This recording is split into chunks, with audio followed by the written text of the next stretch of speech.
My name is Sonia Odek. I'm from YWCA of Kenya.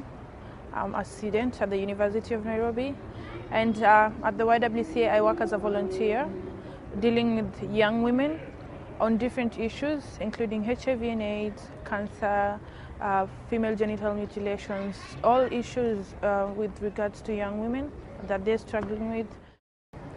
The biggest issue for me with regards to young women has to do with discrimination right now in Kenya, especially those living with HIV. Young women struggle with even just being able to say I'm HIV positive. Young women struggle with being able to do a lot of things because the society has, I think they've prescribed a certain way that the women should behave. They're not allowed to do certain things, and then the issue of masculinity comes in, and women are regarded as people who are supposed to be in the kitchen, you're supposed to be cooking, you're supposed to be taking care of the babies. So you're here, maybe you're sick, you don't know about cancer. The other problem is information, lack of information. They don't have a place where you can go and know about anything, you know. You don't have a place where you can go and ask about your sexuality. You don't have a place, or not even having a place, the information is just not there. So there's women are struggling with so many issues, but currently discrimination, lack of information, and discrimination and stigma against them, especially for those who are struggling with HIV and AIDS and other diseases. In my community, the church is somewhere that, like, every youth goes to church. Every young person can access church. But it's in the church that abortion is clearly illegal. You know, you're judged if you're pregnant, if you get pregnant before you're married. It's the place where so many of these issues happen. But this is the place that we trust most. This is the place that we belong to most, you know.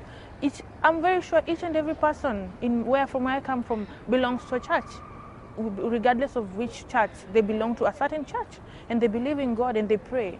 But the church has got to come out loud. It has got to come out strongly about these issues and take a stand, you know, and support young people openly, not just women, both women and men, and play an active role in, you know, defining as they grow up, you know, telling them the direction that they need to follow, what they need to do, how they need.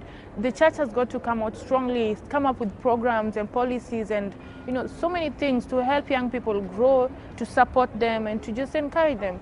Personally, I don't think that they've been doing that more actively.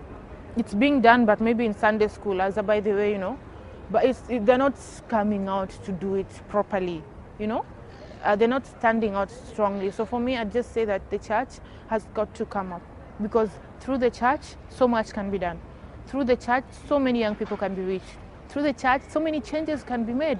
It's a place where you believe in it. You believe, you know, if something came out from the church, like if a rule came out from the church, my father would believe that rule, and he'd trust it, and he'd know it's true because it's the church, and it's the priest or the pastor or whoever said it, and they trust these people to do the right thing and to believe in the community, to believe and to do the right things.